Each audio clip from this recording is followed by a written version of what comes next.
श्री परमात्मने नमः। मुक्तिकोपनिषद द्वितीय अध्याय आगे।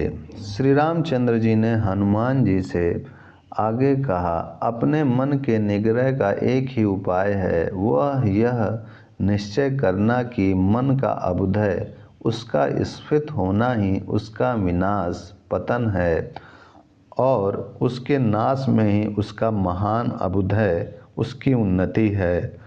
ज्ञान से मनोनाश होता है, अज्ञानी का मन उसके लिए श्रृंखला रूप बंधन का कारण होता है। रात्रि में बेतालों की भांति हृदय में वासनाओं का वेग तभी तक रहता है जब तक एक तत्व के दृढ़ अभ्यास से मन पर विजय नहीं कर ली जाती।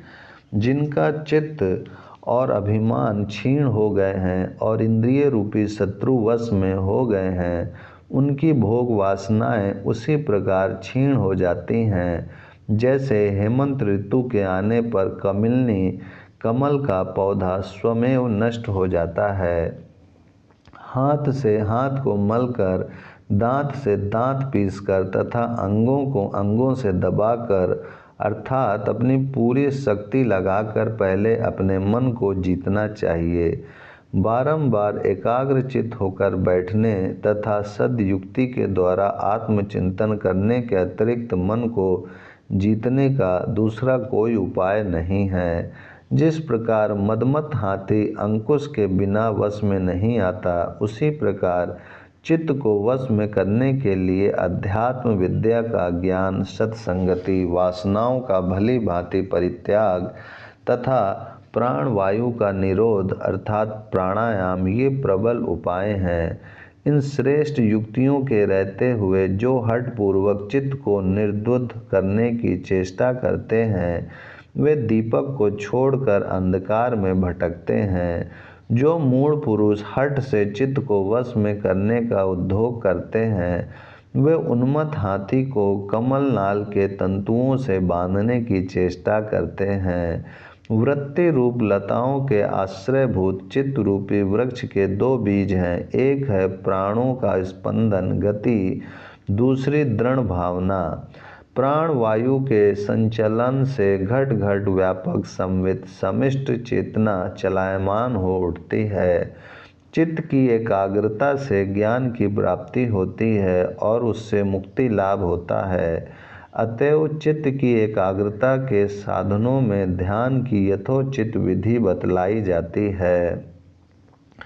चित्त सर्वथा विकारहीन न हो तो भी यश के आविर्भाव और अरिष्ट के तिरोभाव के क्रम से केवल चैतन्य चिदानंद स्वरूप पर ब्रह्म का चिंतन करो।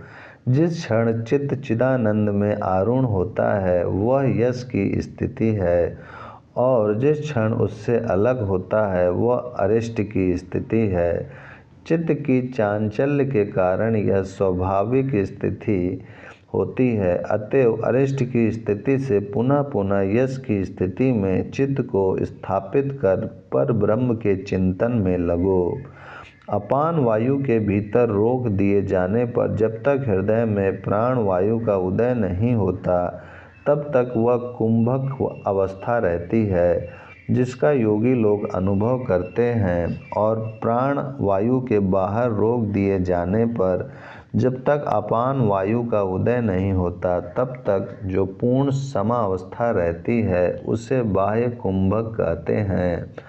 चिरकाल तक ध्यान का अभ्यास करते रहने पर जब अहंकार विलुप्त हो जाता है और मनोवृत्ति ब्रह्माकार में प्रवाहित होने लगती है, तब उसे संप्रज्ञता समाधि कहते हैं। जब चित्त की सारी वृत्तियां शांत हो जाती हैं, उस समय परमानंद प्रदान करने वाली असंप्रज्ञता नाम की समाधि होती है, जो योगियों को प्रिय है। इस समाधि की अवस्था में कुछ भी भान नहीं होता।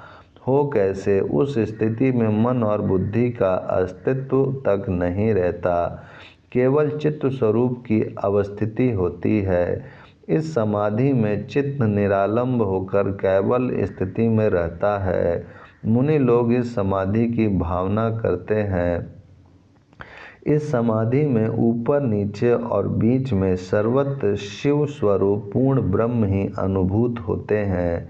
यह समाधि परमार्थ अर्थात मोक्ष स्वरूप है तथा साक्षात ब्रह्मा के मुख से उपदिष्ट हुई है। ओम शांति शांति शांति।